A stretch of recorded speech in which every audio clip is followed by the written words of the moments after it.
Everyone, I'm Laurel Conrad. I'm the program director at the Claire Booth Luce Policy Institute. Thank you all for joining us today.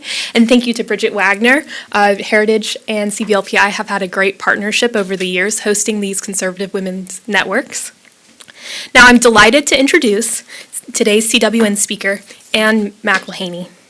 Anne is a journalist, writer, film producer, and director.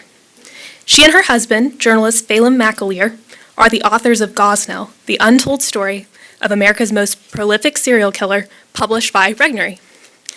The book tells the story of Kermit Gosnell, a respected doctor who ran a medical clinic in an impoverished Philadelphia neighborhood. But behind the doors of his clinic, Gosnell was America's most prolific serial killer. She also produced the film titled Gosnell, which she financed by running a massive crowdfunding campaign, the most successful Indiegogo campaign ever. Over 26,000 people funded the film, contributing $2.75 million in just 45 days. To date, the project raised over $2.34 million from over 29,000 people. Anne is also the director and producer of Frack Nation, a journalist's search for the fracking truth, a documentary on the natural gas boom in the U.S. and abroad, as well as Not Evil, Just Wrong, a film which examines the devastating consequences of global warming hysteria. She has written for, or is a regular contributor to, an array of international media organizations, including CNN, Fox News, ABC, and BBC, to name a few. She's a regular on a number of U.S. talk radio shows, including The Hugh Hewitt Show, The Dennis Miller Show, and The Dennis Prager Show. Additionally, Anne has spoken for CBLPI at a number of our events, and she's also on our campus speaking list. So if you'd be interested in bringing her to your campus, please talk to me afterwards. So now, please join me in welcoming Anne McElhinney. Thank you. Thank you very much. It's quite the day it's turning out to be. This week has just gone from extraordinary to more extraordinary. We were number 3 on Amazon bestsellers for the whole of the United States for a whole day, and I'm going to be on the Rush Limbaugh show this afternoon, and the Vice President of the United States has invited Phelim and I to go over to the White House today. So. It's a lot of winning. It's great, but I'm not bored. You know the way they say, bored of winning yet? No, not quite. I really hope you buy the book. I hope people buy the book. I hope people read the book. I amaze myself a little bit when I reread bits of it, and it still upsets me. I think that's kind of an extraordinary thing. I'm not jaded with this story, and you know I think what's really important about it is I think there's loads and loads of things that are important about it. I think it has all these kind of layers of interest for people. So you know from a human interest point of view, it's off the charts. The idea of what happened to these children, and I suppose to really focus on them as individual people. Because often I think the numbers are so overwhelming when people talk about abortion, they talk about 50 million and all of this. And then there's these individual stories that we have tried to highlight and try to tell in detail. And, you know, it's kind of an extraordinary thing. They become huge, and baby boy A is a huge thing now. He's a huge person. Though he lived a very short life, you can make a difference in a very short space of time, and I think there's something, there's some justice in that he will be remembered and known. You know, that struggle for life had such an impact on the people who saw him that 3 of them took a photograph, and that photograph changed everything. You know, that's one part of it. Then there's another part of it, which is you know, politics. You know, Bridget and I are old friends, and she knows my story, which is, you know, I used to be a Liberal, you know, and as I like to say to people, but I'm okay now. You know, and a story changed me on politics, and some of you know that story. But you know, when people talk about conservatives, I think the centre of being a conservative is this thing of big government, small government. You know, that whole. If ever there was a thing about big government, this is it. If you ever needed an argument for what's wrong with big government, it's here in this book. It's actually chilling and frightening. For me, I find it more chilling, more frightening, more evil than Gosnell. You know, when good people do nothing. You know, that Bonhoeffer, at least it's ascribed to Bonhoeffer, and I don't know if it is actually Bonhoeffer who said it. You know, silence in the face of evil is itself evil. Not to act is to act. And if that, it is, I mean, funny, I was reading pieces of this morning and just thinking, it is just beyond belief. You know, that you would choose, for example, as people in the Department of Health in Harrisburg did, choose to become a nurse. You know, my sister's a doctor. You know, I know what that choice meant. I know what she thought about when she decided to do that. You know, it is about, I want to help people. I want to be that, you know, I want to be that person who helps people, and particularly nurses, by the way. You know, I mean, is it a cliche to think always of a nurse in those terms as, you know, this kind of person who's just got that loving thing and wants to be caring for people who are unwell? Well, a lot of them in the Department of Health in Harrisburg were nurses. And they did nothing. And it shows you the strength of an ideology. How strong this thing is of protecting abortion. That they would sit there while women died, 2 women who died, and they still stayed in those offices. I cannot get my head around that. You know, and I keep on saying, and you know, people, particularly conservatives, you know, who are trying to run small businesses and get closed down for sanitation issues, you know, and you know, those 47 bodies in the basement when they went there. And one of the stories that's in the book that kind of we sort of revealed this week was that when Jim Wood, the detective, the great detective who broke this case open in the end, you know, when he went into the premises, you know, and there was cat feces, these police officers said it was the worst thing they'd ever seen. And they'd seen everything. These are Philly cops. These are these are no gentle boys here. Like, you know, these have seen the whole thing before, and they never saw anything like the like of what they saw there. And here's what they thought was extraordinary. There were 2 nurses with them during the raid. Again, 2 nurses came from the Department of Health, and they're named in the book. It's all here. One of them had been on the premises. The last time she had been there was on an inspection, 17 years earlier. And she was there, and he even says, Jim Wood, he said, she had this big face on her, and she looked, you know, she wasn't happy. And he was like, what's wrong with her? And, you know, but here's the killer. When they got in there, one of the women who was there for an abortion was getting ready to have the abortion, and Jim Wood said, like, well, look, we can't, obviously we're not going to do anything here now because, like, this is crazy here. This place is crazy. It's disgusting. There is a smell of urine. And the nurses phoned Harrisburg, phoned their superiors. First of all, the fact that they even had to phone, I mean, give me a break, you know. That's government. That's what happens when you have big government. You need to phone someone. So they phoned someone to find out what to do. And the person that they phoned decided that they do nothing and to allow the procedure go ahead. So that's, you know, and when anyone says, you know, oh, it's all changed in Harrisburg, it's all changed in Pennsylvania, I doubt it. And I doubt it particularly because every one of these departments that we got in touch with in order to get information for the work on this book, every one of them refused to answer questions. The Jefferson School of Nursing, which I really like to specially name and select to name, the Jefferson School of Nursing, have we got that? In Pennsylvania, refused to answer our questions. The Jefferson School of Nursing, we're definitely getting to hear that now, aren't we? Sent nurses in there to do their, you know, whatever, what's that word? Their practical, you know, to do their practical thing. So, you know, picture in your head a nurse. You know that picture, you know, that smart, shiny-faced person. That shiny-faced person went in there and then didn't come out and go to the police. Lots of them. And Assistant District Attorney Christine Wexler, who questioned these nurses with their shiny faces, wanted to hit them. You know, in all her life, she never heard the like. And you know that expression, the bigotry of low expectations? Well, there you've got it. There's the bigotry of low expectations. And I, by the way, do actually think that Black Lives Matter. But not so much to the Black Lives Matter movement, because the victims here were black. Samika Shaw was black. She was 22 years old and she died there. And I don't see anyone doing any protesting for her and for that lost life.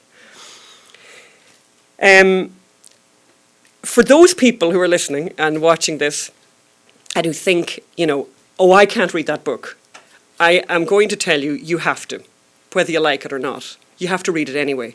Because the details it's the details actually. I think most people, conservatives certainly, and certainly people in the pro-life movement, have a certain knowledge of this story. But there are stories in this, and I've heard it already from pro-lifers who said, I'm embarrassed here to tell you that there's lots in this that I didn't know about, that there's stories here that I didn't know about. And I think what's a killer is the details. And we need to be detailed in our conversations with people about this issue. And I think being too bland or too amorphous isn't helpful.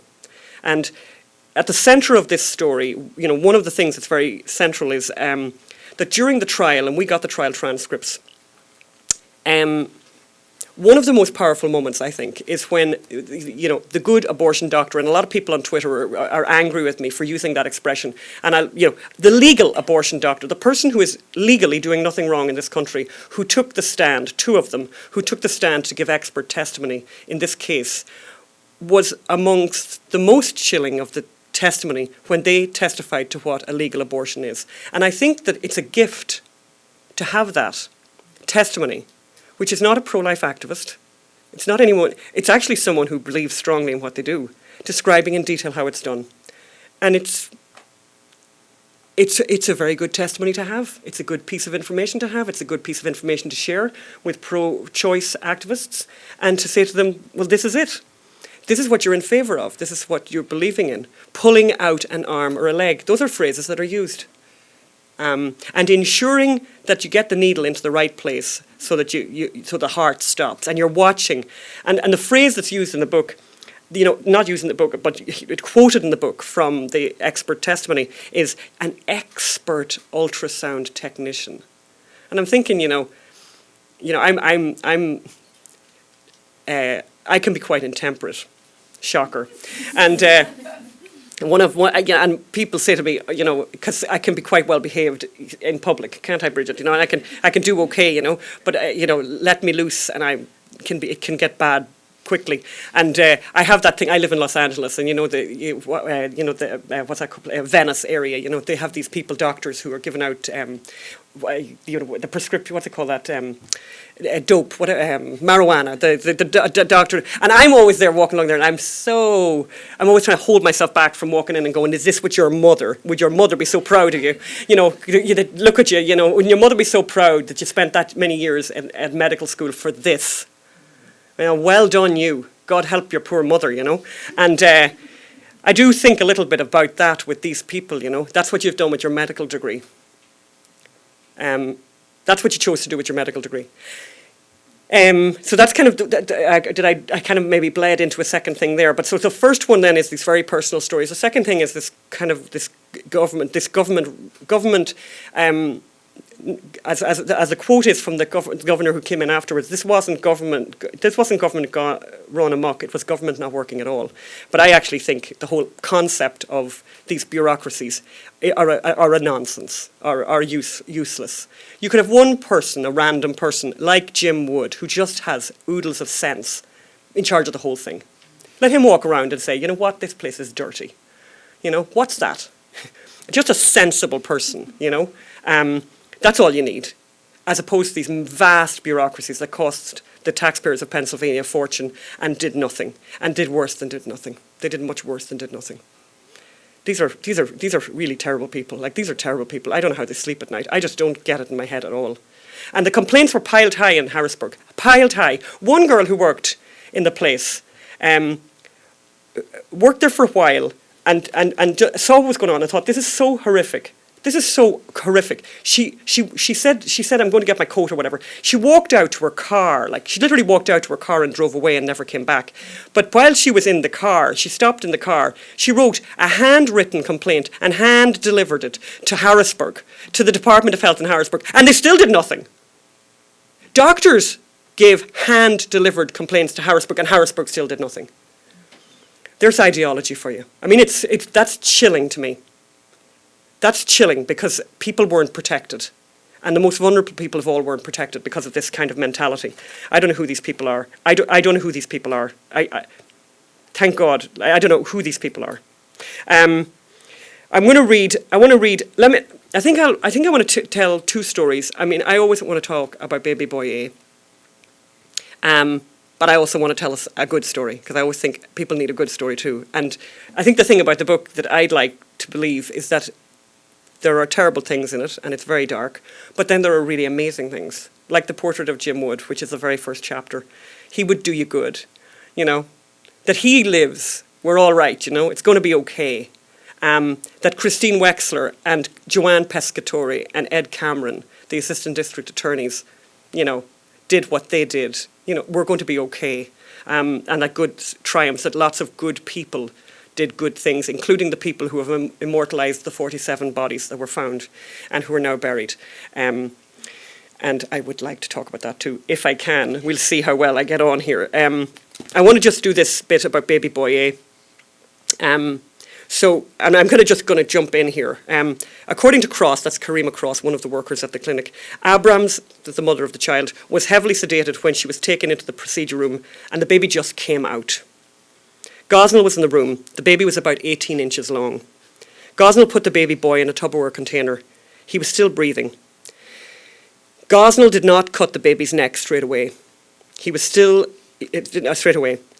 big that his arms and legs hung over the sides of the container.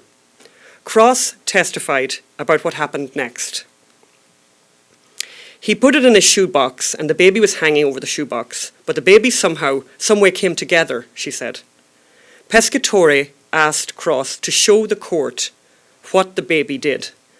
The baby just came together, and the picture, it shows the baby was just in a shoebox like this, Cross replied, and the picture is up in the courtroom. Judge Meinhardt wasn't quite following. When you say came together, he interjected, what do you mean? Because when Dr. Gosnell, and then she says, when Dr. Gosnell put the baby in the shoebox, she repeated, the baby was hanging over the shoebox. Pescatore asked Cross to stand up in the courtroom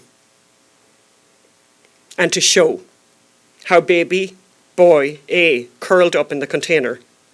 She crouched into a fetal position. The jury was stunned. When the lights in the courtroom were dimmed and the photograph of baby boy Abrams was finally shown, there was silence. And then this is a little bit more about the photograph. During the trial, Joanne Pescatore spoke very emotionally about the significance of a picture Adrian Moten took. So Cross had a picture, but Adrian Moten had a picture too. That Adrian Moten took of the infant who became known as baby boy A, and how it sealed Gosnell's fate. The murder of baby boy A proved a turning point for Moten. This baby was so large, between 18 and 24 inches long, by Moten's reckoning, that she snapped a picture on her phone before Gosnell took him out of the room in a shoebox. Moten said that she knew she was taking a picture of a young human being. In fact, that was why she took the photo. And she said, it was a big baby boy. He had that colour that a baby has. I felt he could have had a chance. He could have been born any day. I took the picture, she told us. I remember coming home. I showed my mom and I said, the doc has lost his mind. This is ridiculous. She knew the photo represented a madness that was present in 3801 Lancaster Avenue, and she also had a feeling that it was going to be important someday. I never got rid of that phone. To be honest, this is her interview with me. To be honest, I just couldn't get rid of it. I had a feeling that this was going to come to the surface. I just didn't know when. So when the police came, I gave them the phone and I said, there's a picture in there. Do whatever you have to do with it. Because now I'm free. Now I'm free. The investigators needed to send the phone to Quantico to get the photograph and to retrieve the photograph, but she kept the phone. And she actually said when they came to arrest her, because she also she was also guilty of murder herself, that when they came to arrest her, she was relieved. She was really relieved when they arrived. I also want to mention Tom Ridge because it's a bit depressing for people who are conservative to find Republicans letting them down, and We could have a whole conversation about that, couldn't we? But some of you know who Tom Ridge is and was, the governor of Pennsylvania. And he's very, very significant in this case, as many of you know. If I see, I'll just jump in here. The Susan B. Anthony List, an anti-abortion activist group, was very clear about Ridge's responsibility for Gosnell's decades-long crime spree. When Governor Bob Casey, a Democrat and a long-time pro-life champion, was replaced by Governor Tom Ridge, a pro-choice Republican, Kermit Gosnell was given free rein. And Ridge found willing and able accomplices in the public health bureaucracy. They knew better and still did nothing. Many of them were registered nurses, all of them healthcare professionals. But in their neglect, they rendered healthcare and professional meaningless. Even before Tom Ridge issued his hands-off edict, Stolowski, one of them, had seen Gosnell's clinic. She knew it was substandard. Not only did she look the other way, she allowed him to continue practicing. The Tom Ridge part of this is kind of extraordinary. So he issued an edict basically saying hands off the abortion clinics.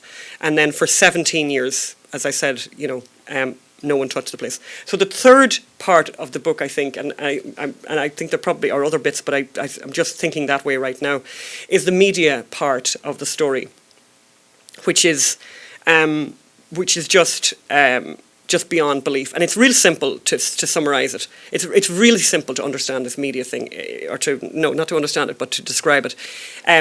Ask anyone in America who Michael Brown is.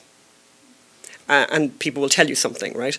And most of what people will tell you is incorrect. So Michael Brown is a person who stole something out of a local shop and then assaulted the person who owned that shop, a little corner shop. I believe that the man, in fact, was an immigrant, the person that he assaulted.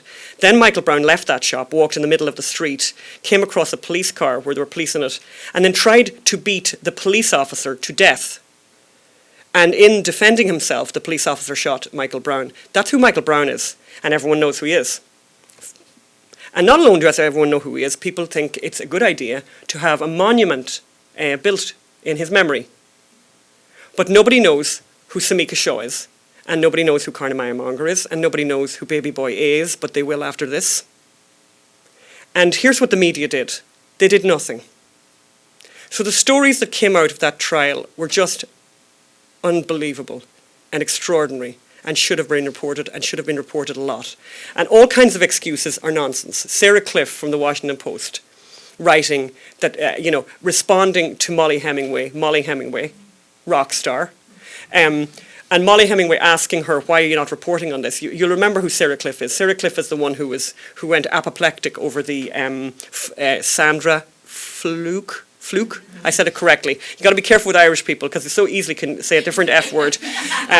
So that Sandra Fluke. And also she, I think, also was very animated by the Republican, idiot Republican who talked about the rape thing, that you wouldn't get pregnant from rape. What's that fellow called? Yeah, so she had a lot to say about that. By the way, fair enough, I think that was an extraordinary thing. But, she had a lot to say about a lot of things. And then Molly Hemingway asked her why she wasn't reporting on this, and then she famously called it a local crime story. A local crime story, that this was a local crime story. But how then is Michael Brown not a local? How is Michael Brown, a criminal, a guy who died while assaulting a police officer? How did that become an international news story? How is it that everyone on the planet Earth has heard of that man who died assaulting a police officer? How is that possible? And then they haven't heard of this. So people made choices, and the chapter, I think the chapter that we have detailing this, criminal neglect of this story is extraordinary, and it kind of segues me into saying something about me being a journalist and what a pleasure it is, to be honest with you. I think it's important to say that because people have been very nice, and people have been very nice to me, and people have written and sent prayers and things and been very nice to me about doing this story. And I have found it very upsetting, and I have cried, and it is true, and felt nauseous. And I was particularly disturbed by Steve Massow, his testimony, and I definitely was very haunted by it, and actually have prayed over it and hadn't prayed for a very long time, and it did bring me back to that because I found parts of it frightening. Actually, I became frightened of the world, of how awful the world can be, and parts of the world that still exist all over the place. And however, I wouldn't have it any other way that I get to do this. And I'm really grateful and privileged that I get to tell this story.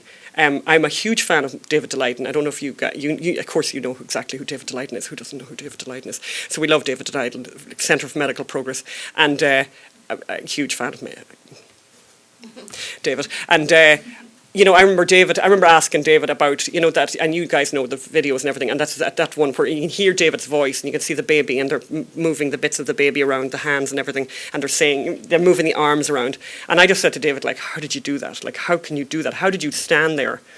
And he said he was witnessing for the children.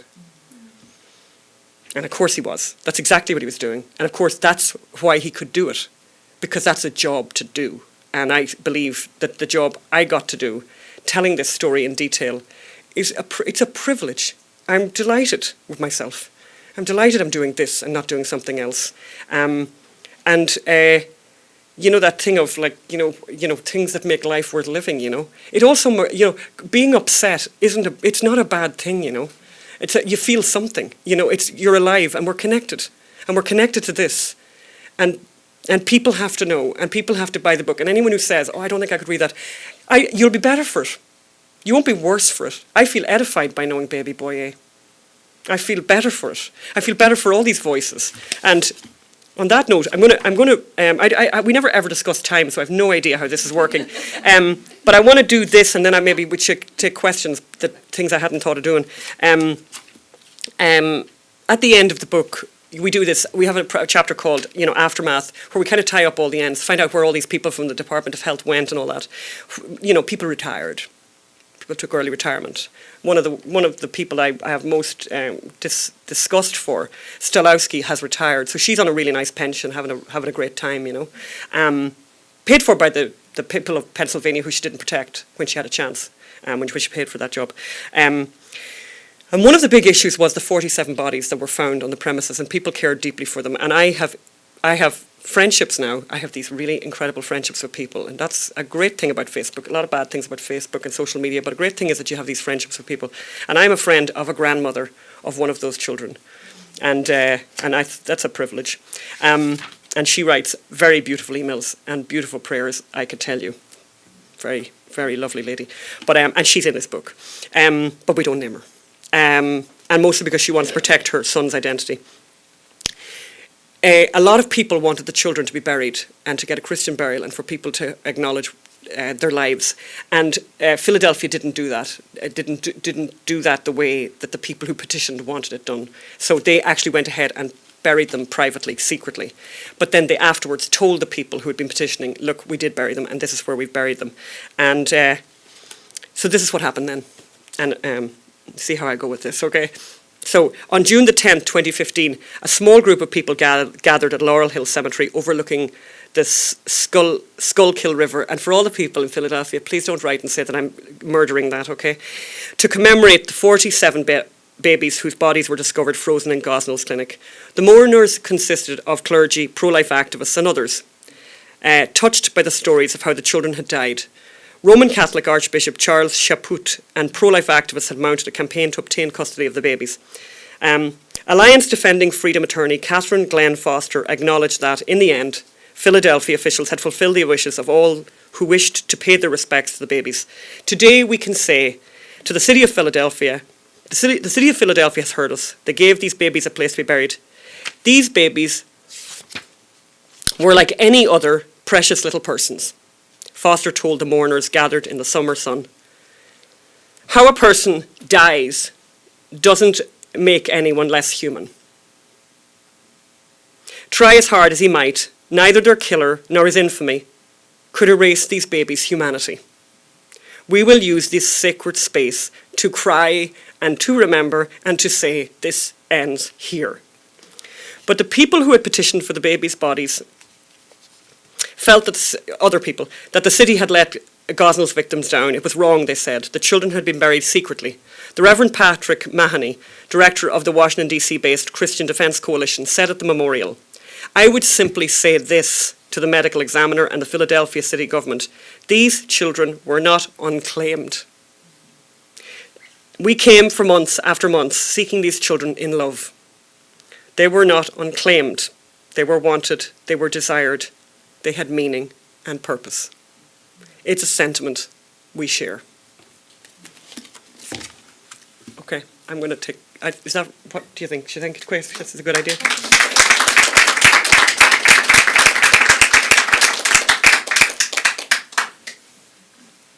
So we have microphones, and you can pick.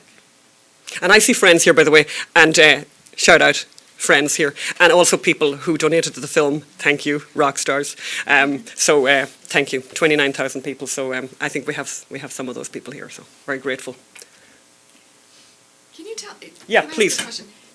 Tell us, for the people who haven't kind of heard you speak about this before, how did you and Phelim first learn about this and get involved? And was it an issue initially that you said, we've got to do this? Yeah, no.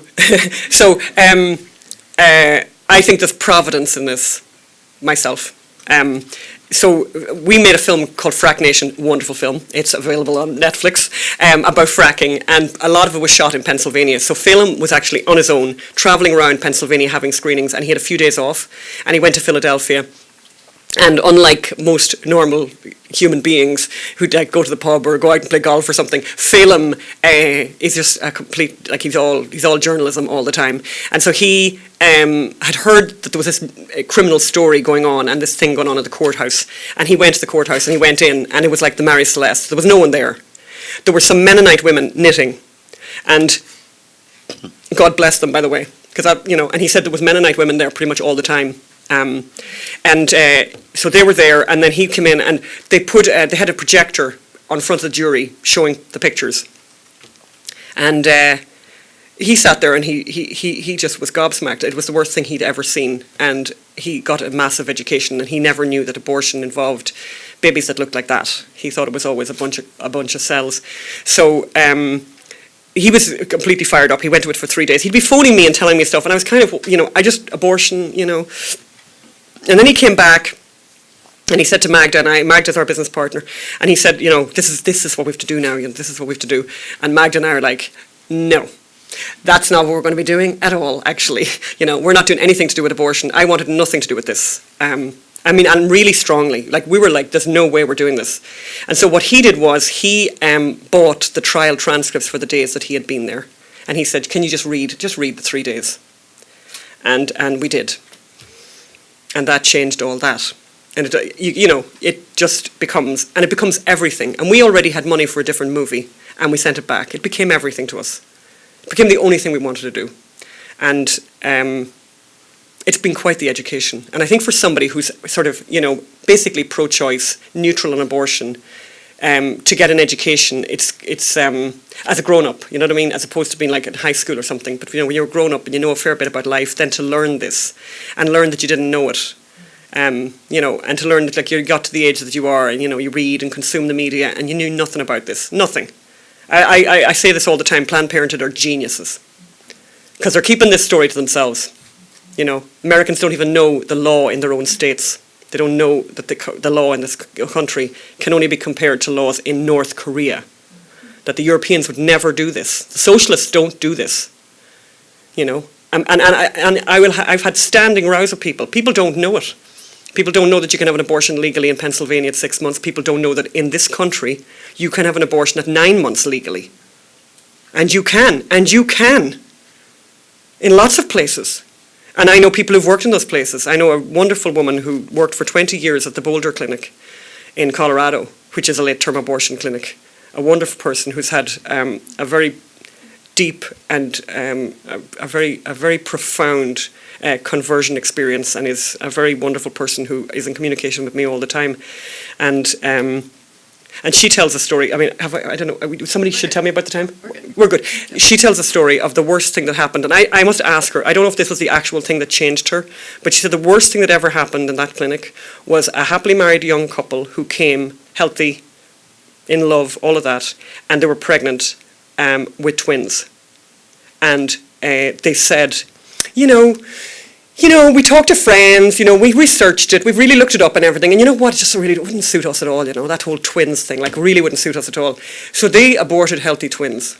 And she said the most hardened person in the clinic was moved by that. And I don't know if that was the one that moved her.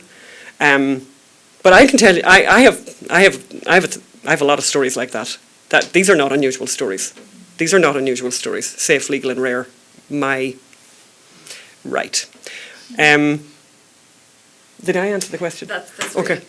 Do we have other questions? I do want you to talk a little bit about the movie and what your where we're at. plans are. Yeah. The movie is great. I mean, some people here maybe have seen it. Have some people here seen it? No. Bridget has seen it, right? Yeah, exactly. I mean, very few people have seen it, but it's maybe 200 people have seen it. And anyone who has seen it said it scores off the charts. People really, really like the film. Yeah. And we're going to show it at CPAC. And we're going to show it at CPAC. Yeah. We're going to show it at CPAC, another reason to come to CPAC. Not that you need another reason to come to CPAC. We're partying, right? So, but the film is very, very good. The reason we wrote the book was because you can't get into all this stuff in a movie, all that detail. But a lot of the stories that are in the movie are all real. And where we're at with the film is completed. It has been seen by every major distributor in Hollywood, and they have all rejected it. Saying that it's too controversial. And, to be honest, I'm a bit shocked because we did have 29,000 people, so far 29,000 people from 47 countries, breaking records in producing the film, basically. So, what's going to happen, what we have to do because of that is we're going to have to do an independent release, which means we have to raise the money ourselves. We have to raise the money for the marketing, and it's a lot of money. So that's where we're at, but it's going to go out this year. And all of the stars are aligning a little bit, I think, on this. This book went to number 3 on Amazon. Did I mention that earlier? Did I mention that I'm going to the White House later on this afternoon? Did I mention that, so there are things that are aligning, Mike Pence is going to speak tomorrow at the March for Life. So is Kellyanne. There's a little bit of something's going on here now, This is mainstream, and this is going to be. I think we might even have the media cover the March for Life tomorrow. Shocker! For the first time in recorded history, Did I answer that question? Yes, that's the movie. Yeah, that's where the movie's at. Anyone else? Well, I was going to ask about the movie. So you're having to raise money for the. You're having to raise money for the distribution. Yes. That's where you are now. Yes. Okay. Yeah. It's a wonderful, wonderful film, I have to tell you all. And one of the best remarks at the showing I saw, and I think he was a pastor, and he stood up and he said, I could show this film to my children. Yeah, that's right. That's right. My favourite quote about the film is that David Daleiden, has seen it, and he said it's the best film made about abortion ever. Yeah, which... It's pretty high compliments come from him. Yes? It was an extraordinary book. I got about halfway through it last night. Oh, thank you. And it gave me nightmares, honestly, because I probably have a 4-month-old, so maybe I shouldn't have read it before bed. But my question was, why weren't more people prosecuted as accomplices and accessories? I understood Philadelphia's officials' reticence on spiking their own murder rate. I know politicians. Yeah. But I mean, there were so many people that handed those children to Gosnell, that took those children, so many nurses in those clinics giving out illegal drugs, that, the first drug that kills the people. Why weren't more people put in jail aside from Gosnell and I guess one other doctor? Yeah, Massoff. Massoff has a very big sentence. I mean, I think he's got more than at least 15 years, I think, before they'll look at him. Have you read Willing Accomplices? You've read that chapter then, have you? Maybe I'm not sure how far in. I got about 150. Yeah. Don't forget, by the way, write out an Amazon review. It's very important, okay. Because there'll be people who'll go onto Amazon and start and trying to bring the reviews down. But so Steve Massoff is in a different category to the other workers that were there. So there were all these other workers that were in the clinic who had a cocktail of things like hepatitis C, HIV, alcohol abuse, drug addiction.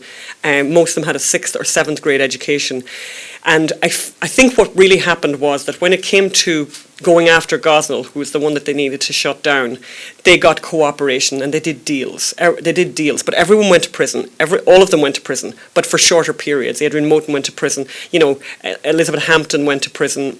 Pearl Gosnell went to prison. So they all went to prison, but for much shorter periods of time because of the fact that they had all cooperated. And their cooperation was very important and very necessary. And if they decided not to cooperate, but I mean, it's an interesting question, and one that is troubling, by the way, that some of them got very, very short sentences, having given their descriptions of what they did.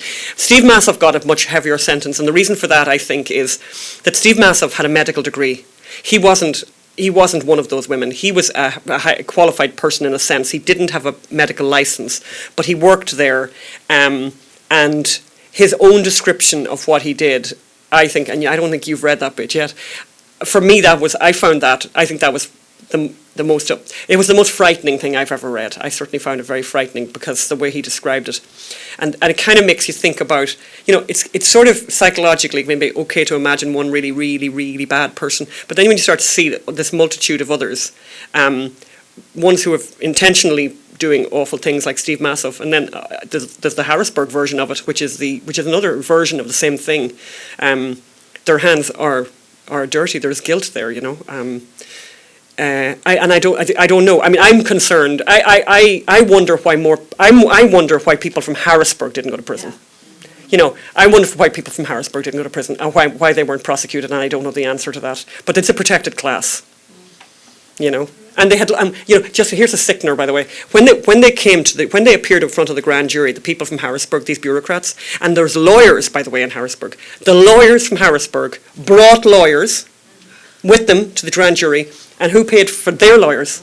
The people of Pennsylvania, the taxpayer of Pennsylvania. Yeah. And thank you so much.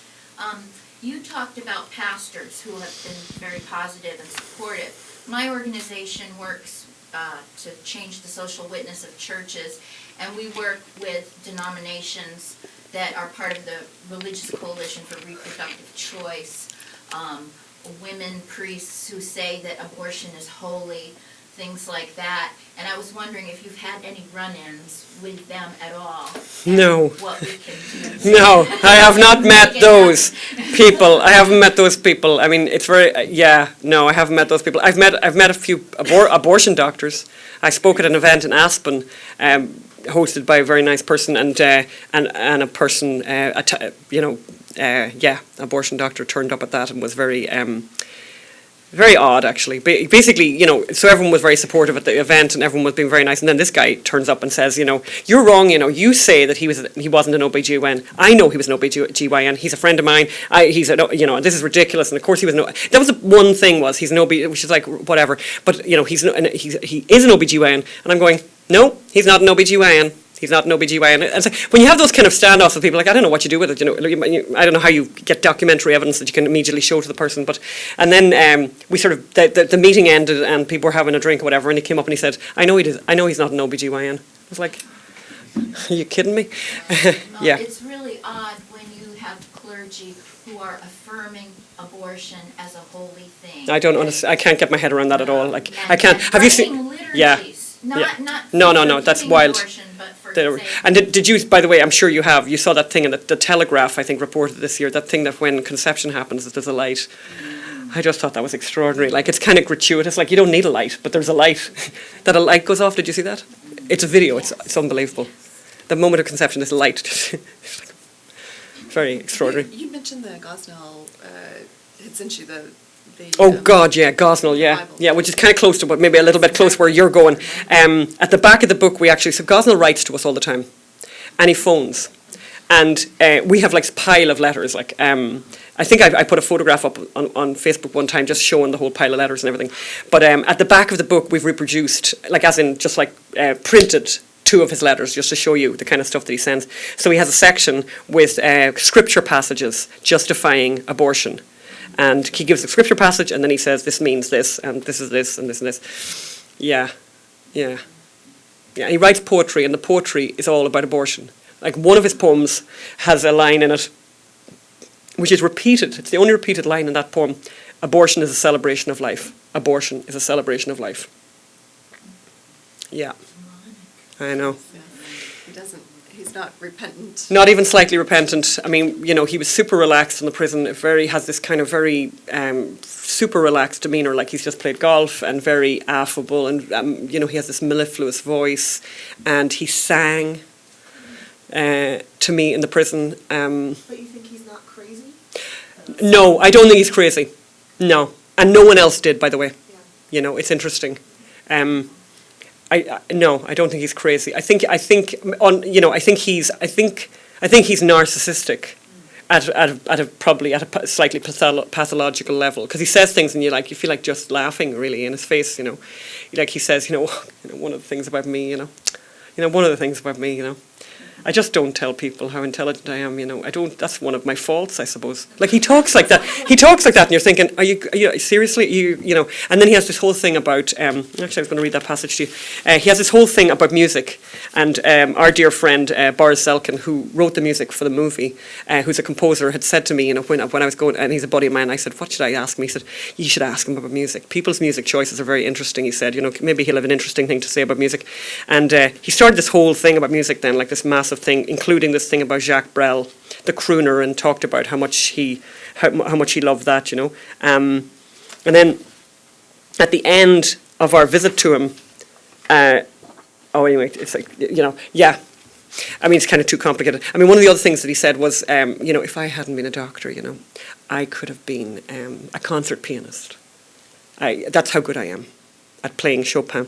So when we left the prison, and there was a whole crazy thing that happened at the end, it's too long to tell, but it's a kind of a whole crazy scene that happened at the end of our visit in the prison, which is just bizarre. So it was kind of scary. And anyway, we get out of the prison and we're just we've been in there for nearly 3 hours, and he got, at the end of the conversation, he decided to go all disgusting and start talking about women's menstruation and all that kind of thing. And I thought he was doing it just to embarrass my husband. I thought, he knows exactly what he's up to here, and he kept touching my leg. He was kind of trying to control the environment, So we get in the car, so we get out of the prison, and we get in the car, and it was kind of, it was funny, we didn't get into the car and start yapping to each other, which is Faye and I normally, at least one of us yapping, that'd be me, and him going, yes, darling, whatever. But we got in the car and we were completely silent, and it was interesting that the great thing was that we had to get in the car and we were going to Philadelphia to meet Jim Wood. So it's kind of, and so we got in the car, and I'll read this a little bit because I think it's interesting. Phelim and I were silent as we drove away from the prison. A composer friend had sent some Chopin for us to listen to in the car. We listened to the second movement of the first piano concerto and didn't speak. If you know that piece, it's just amazing. The countryside around the prison is lush and green. There was rain in the wind and small drops were falling on the windshield. I was numb. In all my life, I'd never been in the presence of someone who so disturbed me. I'd been working on the Gosnell material for more than a year, reading horrific testimony and police reports, interviewing witnesses and co-accused baby killers. I knew what Gosnell had done, and the pictures of his victims would be with me always, but meeting him was different from reading about him. We drove on in silence and let the bucolic landscape and the music soothe. How could anyone love Chopin, such beautiful music, and still be capable of committing such hideous acts? The music is so gentle and delicate. It's the music of the heart and the soul. How could Gosnell appreciate that music and be a monster? As soon as I had that thought, I remembered the imprisoned musicians at the Nazi concentration camps who were forced to play the most wonderful music. The Nazis were capable of appreciating beautiful music.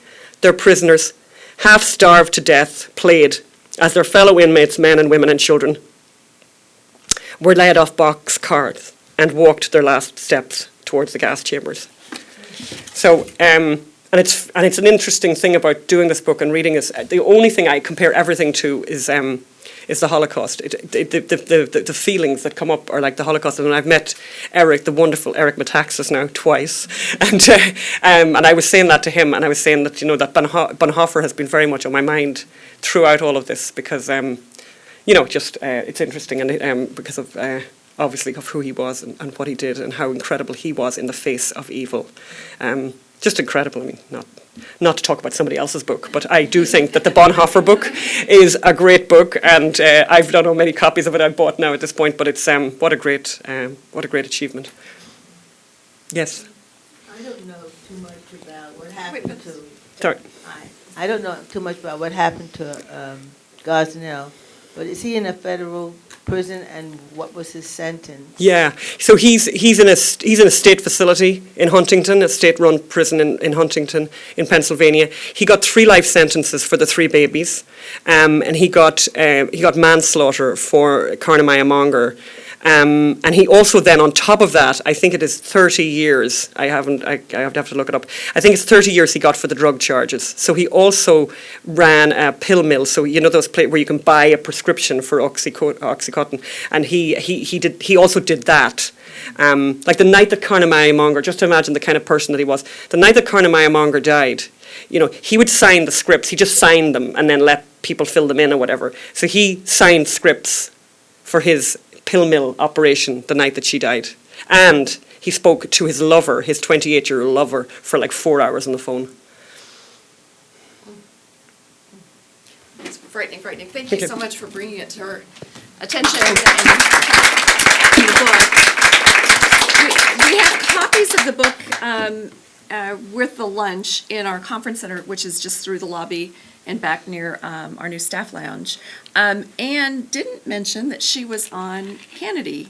She was on No. O'Reilly Factor. I was on the O'Reilly Factor. On Tuesday night. Yes. And there is a wonderful segment on Fox, and we can have Claire Boothly send it out to the list. She does an awesome job, and that was the interview that really drove the numbers up on Amazon.